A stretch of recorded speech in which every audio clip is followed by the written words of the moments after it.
Imagine a man standing alone at the edge of a cliff, the wind roaring past his ears, the abyss stretching endlessly below him. His chest is heavy, not from the climb, but from the weight of questions that have haunted him his entire life. Questions about why he keeps returning to the same kind of relationships, the same kinds of failures, the same familiar pain dressed in different clothing. He looks back at the trail of his life, and what he sees is not a straight line of growth, but a circle, always looping back, always repeating. If you have ever felt like this man, trapped inside your own recurring patterns, then what you are about to hear may strike you like thunder. Because Nietzsche, the philosopher of fire, struggle, and rebirth, believed that our lives are not random accidents but a mirror, showing us the very chains we refuse to see.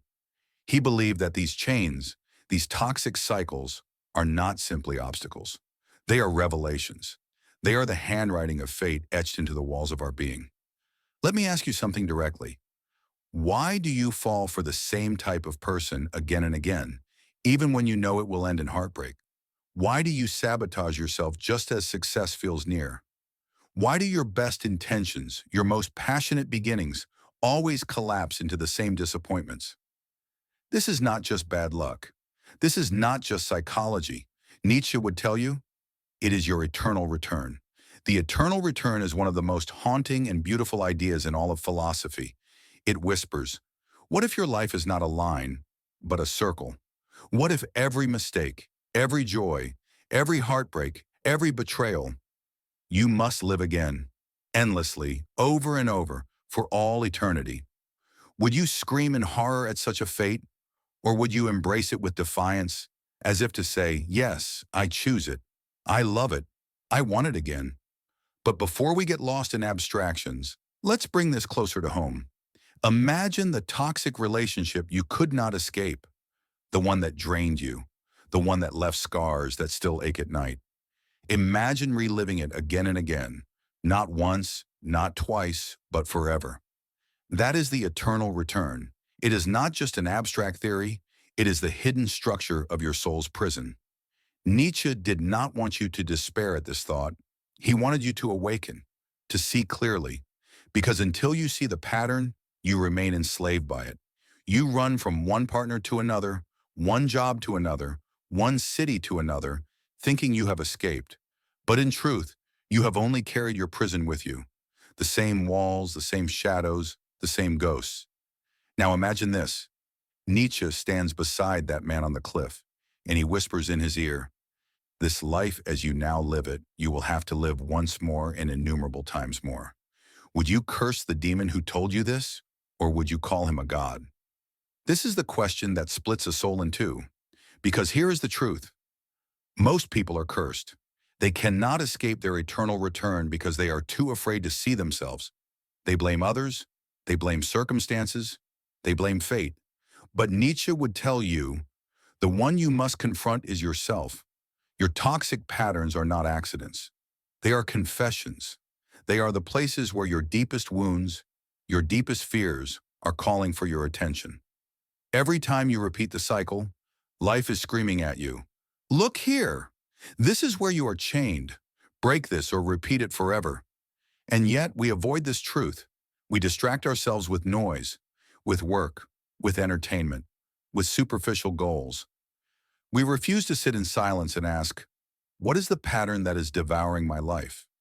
Nietzsche forces you into that silence. He tears away the distractions. He pushes you to the edge of the cliff, and he says, look, see, you cannot escape the circle until you love it, until you affirm it, until you transform it into strength. But here's the paradox. Nietzsche does not want you to simply break your chains. He wants you to dance with them, to say yes to your fate, yes to your pain, yes even to your toxic patterns, because only by embracing them do you gain the power to change them. Think of it this way. If you look at your past with regret, with bitterness, with shame, you remain trapped. The circle closes again. But if you look at your past and say, yes, even this I choose, even this I embrace, even this has made me strong, then the circle begins to transform. The eternal return becomes no longer a curse, but a challenge. a challenge to live in such a way that you would gladly repeat it all again. Imagine that, living so fully, so authentically, so courageously, that if a demon came to you at night and said, "You must live this exact life again, every detail, forever," you would smile and whisper, "Yes." Again, this is the transformation Nietzsche calls us toward, to stop being prisoners of toxic cycles and to become creators of meaning, to take the poison of repetition and turn it into the nectar of affirmation. And so, as the man on the cliff stares into the abyss, he begins to feel something shift. He realizes the abyss is not just emptiness, it is a mirror. It reflects back to him the chains he has carried, the patterns he has refused to see. But now he sees them. And with that vision comes the possibility of something new. This is where we begin. This is the doorway into Nietzsche's answer. Not an answer that will comfort you, not an answer that will make life easy, but an answer that may set you free. So let me ask you again, are you willing to see the patterns of your life, not as mistakes, but as mirrors? Are you willing to face the eternal return and to choose it, to embrace it, to love it? Because only then, Nietzsche would say, can you break free from the circle by walking directly into its fire? Picture the crowded marketplace of ancient Athens, the agora. Merchants shout their prices. The smell of olives and roasted meat fills the air. Politicians argue in fiery tones. And philosophers linger in small groups, pulling students into debates. In the middle of all this noise stands a man who seems strangely out of place. His clothes are simple, his feet are bare, and unlike others, he carries no scrolls, no books, no wealth. Yet his presence pulls attention like a magnet. This is Socrates, and what made him extraordinary was not what he claimed to know, but what he admitted he did not know. He called himself ignorant, but in that very ignorance he held a mirror up to the world. Now imagine for a moment, Socrates approaches you right now, not in ancient Athens, but in the middle of your own life. He looks into your eyes and he asks you the same kind of question he once asked the Athenians. At first you might laugh. You might say, "That's easy. I want love. I want success. I want to be happy." But Socrates would not let you go so quickly. He would press further. What do you mean by love? What do you mean by success? What do you mean by happiness? And suddenly your answers don't seem so stable anymore. This was Socrates' gift. He dismantled illusions, layer by layer, until the truth emerged. And nowhere was this more powerful than in the realm of desire. Here is where we connect Socrates to the struggles of our modern lives. Because whether in ancient Athens or in our age of dating apps and endless scrolling, human beings suffer from the same blindness. We rarely know what we truly want. Think about it. How many times have you thought you wanted someone, only to feel empty once you had them? How many times have you chased a relationship, a body type, a lifestyle, a status symbol, only to realize that beneath it all, it wasn't what your soul was really longing for? And yet, you chase again. The cycle repeats. This is the trap of desire. Nietzsche would later echo this in his own fiery way, but Socrates was the first to put a mirror in front of humanity. He said, desire is deceptive. It whispers to us. It seduces us. It pulls us into relationships and attachments. Not because they fulfill us, but because they reflect something unexamined inside us. Let's make it raw. Why do men fall for women who treat them poorly? Why do women return to men who will never change?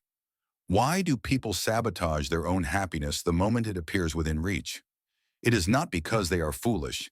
It is because desire is not about the other person. It is about the mirror. When you desire someone, you are not simply desiring them. You are desiring what they awaken in you. Sometimes it is beauty. Sometimes it is validation. Sometimes it is power. Sometimes it is simply the replay of an old childhood wound. This is why you keep falling for the same kind of partner. This is why toxic cycles repeat. Because until you recognize the shadow behind your attraction, you are doomed to relive it, like Nietzsche's eternal return, again and again. Socrates forces you to face this. He would stop you in your tracks and ask, do you even know why you desire what you desire? And here's the uncomfortable truth. Most of us do not. Think of modern dating. Behind the glossy profiles, the filtered pictures, the curated smiles, there is a chaos of longing and fear. We swipe not because we know what we want, but because we are desperate to fill the emptiness inside. Socrates would say, these are masks. Love itself is never the problem. The problem is that we confuse desire with truth. We chase appearances instead of essence. That is why, even when we find the thing we think we want, it fades. The beauty fades, the novelty fades, the thrill fades, and then we are restless again, searching for the next mask. This endless game is not new. It is as old as humanity itself. The Athenians played it, we play it, and unless we awaken, we will continue to play it forever. So what is the way out? Here Socrates gives us a painful but liberating tool, the mirror of self-examination. He said the unexamined life is not worth living, and nowhere is this more relevant than in desire. Because unless you examine your desires, break them open, question them, dissect them, you will remain their prisoner. Ask yourself, why do I keep chasing the same type of relationship? What unhealed wound in me is calling for this? What do I fear so much that I cover it with the illusion of love or success? Most people never ask these questions. They run from them.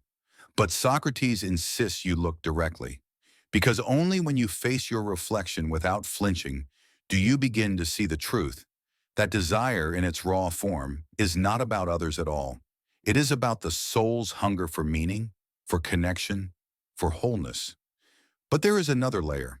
Desire is not only about love, it is about power. Why do men and women enter into endless games of control, jealousy, manipulation? Because desire, unchecked, always becomes entangled with the hunger for dominance. Nietzsche would later thunder about the will to power, but Socrates already saw the seeds of it. He noticed that people do not merely want others, they want to possess them. They want to bend them, mold them, hold them, control them. And this is why relationships so often turn toxic, because beneath the mask of romance lies a struggle of power.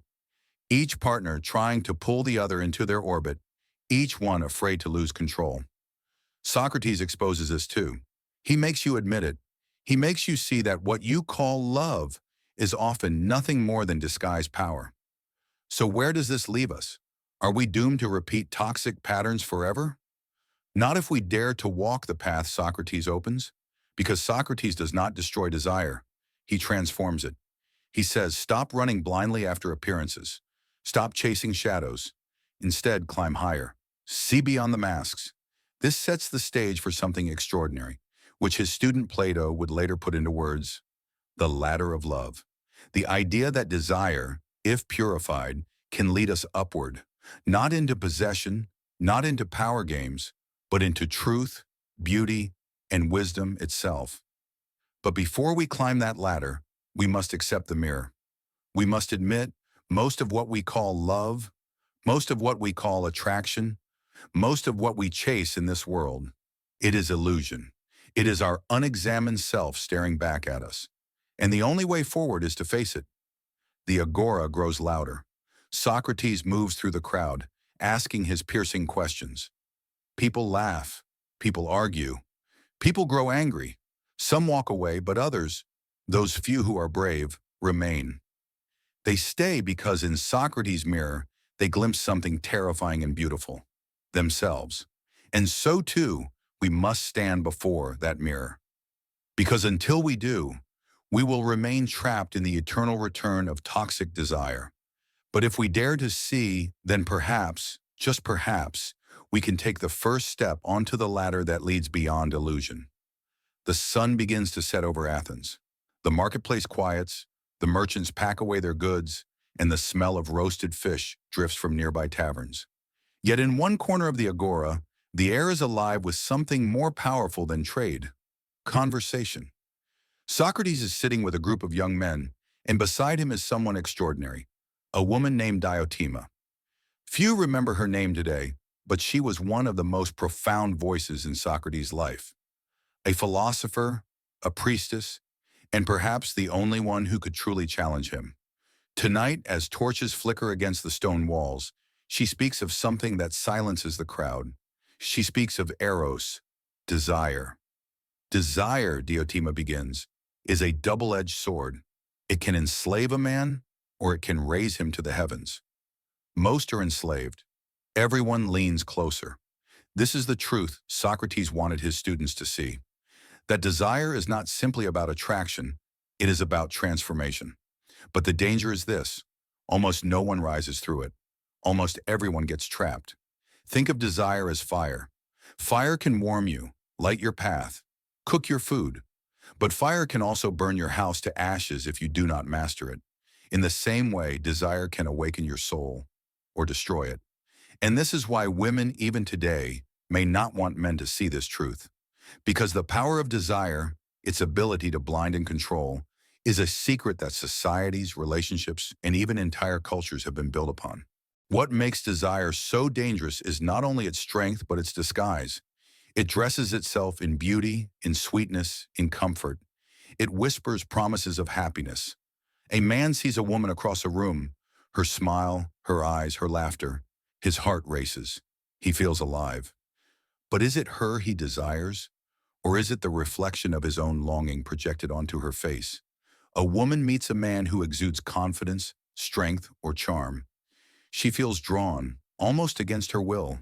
But is it him she wants? Or is it the echo of security, power, or validation that she believes he holds? This is seduction, the trick of believing that the object of your desire is the answer to your emptiness. But here's the Socratic twist: it never is. We live in a culture that thrives on this illusion. Advertising, movies, music, they all sell the same story. Desire will save you. The right body, the right partner, the right lifestyle, it will complete you. But Socrates knew the truth. No object of desire can complete the soul. Because the soul's hunger is infinite, it cannot be filled by fleeting appearances. And so, what happens? The cycle continues. You desire someone, you get them, or you don't. Either way, the hunger returns. You chase again. This is the seduction of desire. Not that it gives you what you need, but that it convinces you to keep running in circles, never questioning the game itself. And when you finally stop and ask, why do I keep doing this?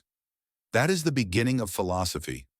Imagine Socrates questioning a young man, flushed with lust for someone he cannot have. Socrates would ask, do you desire her beauty? Yes. And when beauty fades, will you still desire her? I do not know. Then do you truly love her, or do you merely love the illusion of beauty? And here the young man falls silent. Because this is the hardest truth. Most of what we call love is only lust for an illusion that will not last. Now let's return to the mystery. Why would women not want you to know this?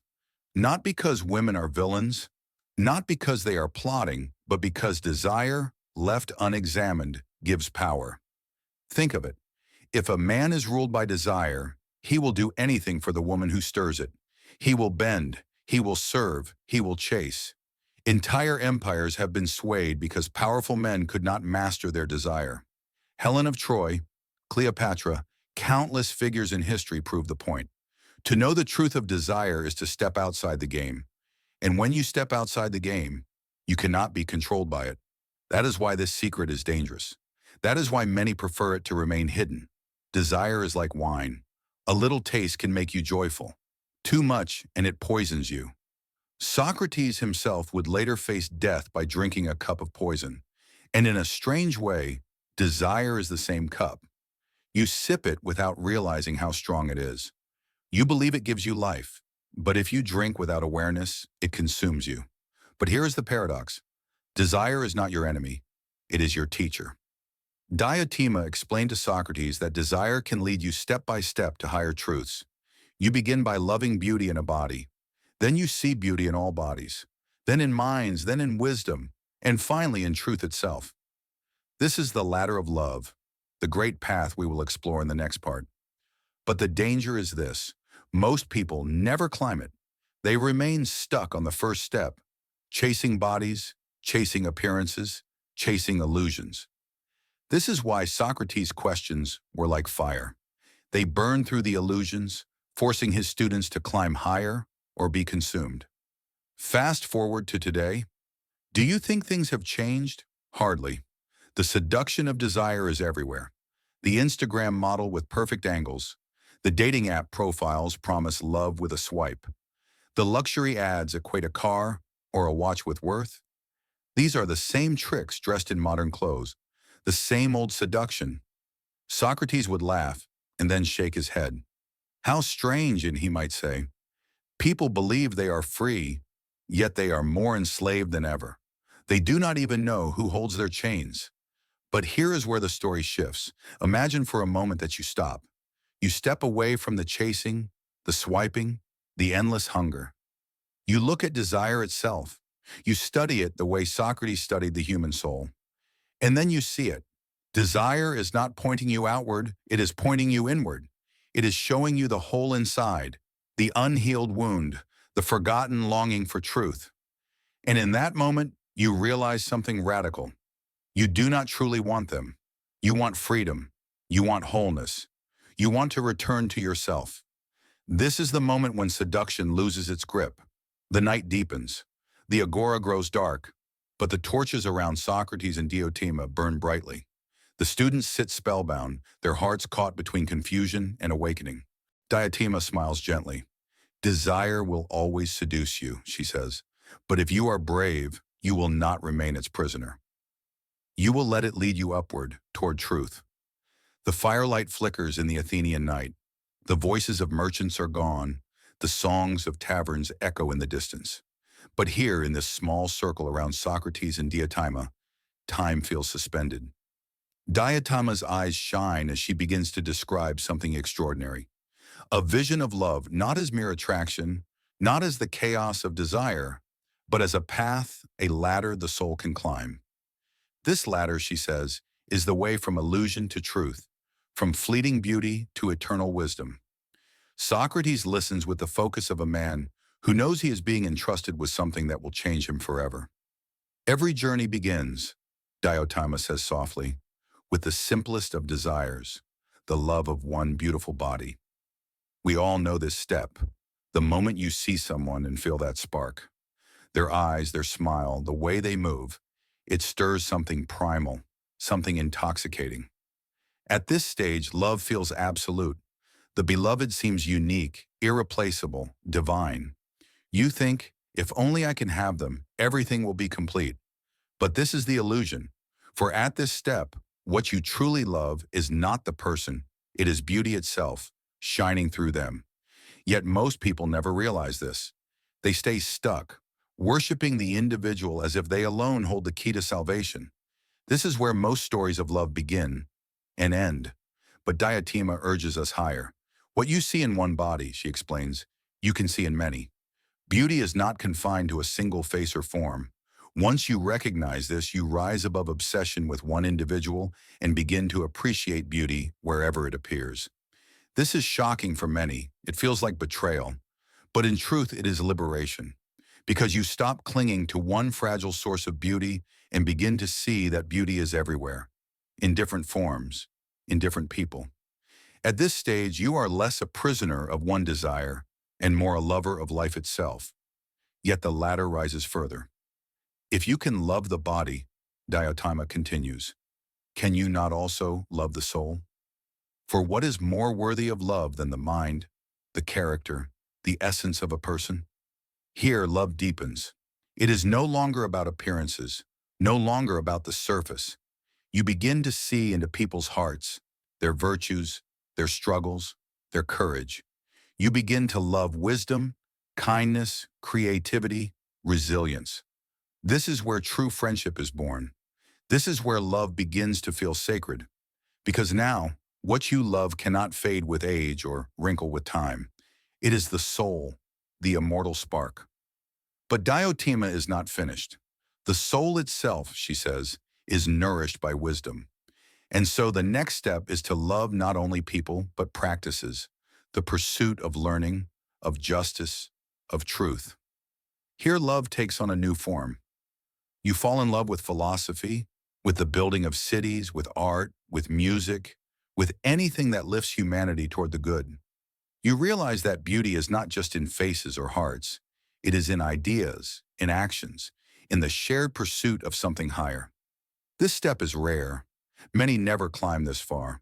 But those who do begin to sense something breathtaking, that all the beauty they have loved in bodies, in souls, and practices was pointing towards something greater. Now comes the ascent into the heavens. At this step, you begin to love knowledge itself. You hunger for understanding, not for advantage, not for power, but for its own sake. You realize that truth is beautiful, and beauty is truth. This is where the soul begins to shed its chains. You stop asking, "What can this give me?" and start asking, "What is the nature of reality? What is eternal?" Desire has now transformed. What began as the spark of attraction for a body has become a fire for wisdom itself. And finally, Diotima lifts her voice, her words trembling with reverence. There is a final step, Socrates. Beyond all bodies, beyond all souls, beyond all practices, beyond all knowledge, there is the vision of beauty itself. Not beauty in this thing or that thing, but beauty as it truly is, eternal, unchanging, absolute. This is the form of beauty, the very essence, the source of every spark of beauty we have ever seen. To behold it, she says, is to be transformed forever. Because once the soul has seen beauty itself, it can never again be enslaved by shadows. It can never again mistake an illusion for the truth. This is the summit of the ladder. This is the destiny of desire, not to trap us, but to guide us, step by step, to the eternal. But here is the tragedy. Few ever climb this ladder. Most remain on the first step, clinging desperately to one body, one face, one fleeting appearance. They mistake the spark for the source, and so they remain prisoners of desire. Others climb a little higher but grow weary. They love the soul, but they never transcend into wisdom. They admire knowledge, but they never touch the eternal. It is only the rare, the courageous, the seekers who climb all the way and glimpse the divine. Now pause and think about your own life. Where are you on this ladder? Are you stuck on the first step, endlessly chasing beauty in bodies, mistaking attraction for salvation? Have you begun to love the soul, to see the worth of kindness, character, creativity? Do you love wisdom, truth, the practices that shape a good life? Or have you glimpsed, even for a moment, the eternal beauty behind all things? Modern dating, with its endless swipes and shallow attractions, keeps most people trapped at the lowest step. It feeds obsession with bodies, appearances, filters, status, and in doing so, it blinds us to the higher rungs of the ladder. But Socrates, through Diotima, hands us the key. We are not condemned to stay at the bottom. Desire is not a curse. It is a ladder, and every spark of longing can be used as a step upward if we have the courage. This is the great secret. Desire left unexamined enslaves, but desire examined and purified liberates. It is like alchemy. The base metal of lust is transformed into the gold of wisdom. The hunger for another's body becomes the hunger for truth itself. And when this transformation occurs, you no longer fear desire. You no longer run from it, nor are you ruled by it. You see it for what it is, the soul's longing for the eternal, disguised in temporary forms. The night is silent now. The torches burn low. Socrates sits motionless, his eyes fixed on Diotima, as if her words have opened a door into another world. The students are in awe. They feel as though they have glimpsed something beyond human, something divine. For in her vision, love is no longer a game, no longer a trap, no longer a battlefield of power. It is a ladder, stretching from earth to heaven, from illusion to truth. The courtroom fell silent.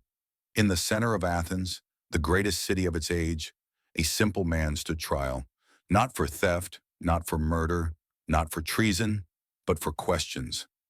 Socrates, gray-bearded, barefoot, plain in his cloak, faced his judges with the same calm he had carried all his life. The charge? Corrupting the youth and disrespecting the gods. But the true crime was something else. He had dared to strip illusions away. He had dared to tell people that they did not know what they claimed to know. And nothing is more dangerous to a society built on pride than a man who reveals its ignorance. The verdict was guilty. His students wept. Some begged him to flee, to escape into exile. But Socrates refused. For him, there was no fear in death, only fear in betraying truth. When the cup of poisoned hemlock was placed before him, he lifted it without trembling. His students covered their faces. Some sobbed openly.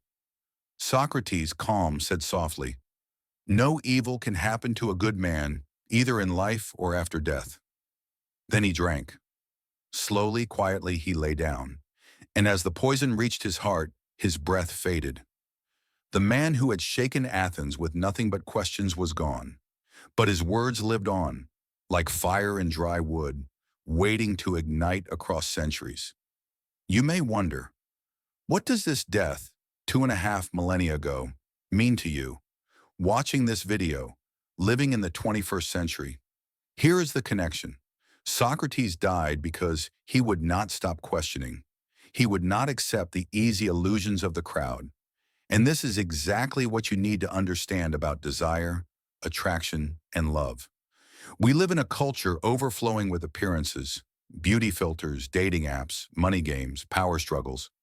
We chase images, fantasies, projections. Women are taught to control men with beauty. Men are taught to pursue women as trophies. Both sides are trapped, and both are terrified of someone who might see through the illusion. This is why, even today, people resist Socratic truth. Because once you see desire for what it truly is, the old games lose their power. Socrates, through Diotima's teaching, gave us the ladder of love, from physical attraction to love of all beauty, to love of minds, to love of truth, to love of the eternal good. Most people never climb this ladder. They stay trapped at the first step, attraction to bodies, to appearances, to the temporary. And when you stay there, love always fades, desire always burns out, and the game always repeats. But if you dare to climb, if you dare to ask what beauty really is, you rise above the cycle. You discover that true love is not possession, not lust, not even romance. It is the pursuit of truth together. It is the recognition of the eternal in another soul. Here is the hidden truth. If you understand Socrates deeply, you cannot be manipulated anymore. You will not chase beauty blindly. You will not bow to social pressure. You will not mistake desire for destiny.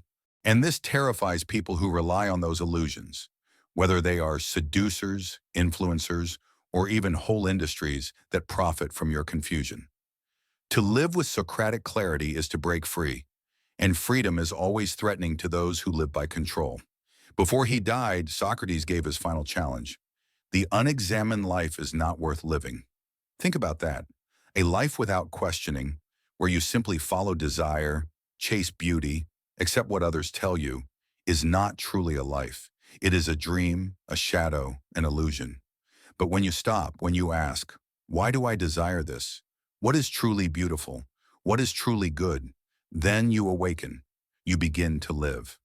In today's dating culture, with endless swipes and shallow encounters, Socratic wisdom is a lifeline.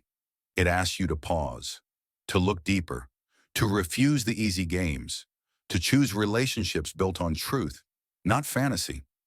And here is the paradox. The moment you rise above mere desire, you actually become more attractive. Why? Because you are no longer needy, no longer trapped. You radiate freedom. You become the kind of person who does not chase illusions, but seeks truth. And truth, in any age, has its own magnetic power. So what do we learn from Socrates' life and death? That courage is not found in conquering armies, but in conquering the self. That wisdom is not found in having all the answers, but in asking the right questions. That love is not a chain of desire, but a ladder leading to eternity. And above all, that truth is worth more than survival. Socrates chose death over silence because he understood. To live without examining life is worse than dying with integrity. Now the question turns to you. Will you live like the crowd, chasing beauty, chasing status, chasing desires that fade? Or will you dare, like Socrates, to examine, to question, to climb higher. Because once you see, you cannot unsee. Once you awaken, you cannot return to sleep. And once you taste truth, no illusion will ever satisfy you again. The crowd may not want you to know this. Desire may try to blind you. But Socrates whispers still, across time, know yourself, love truth, rise beyond desire. And if you have the courage to listen, you may find not only love, but freedom.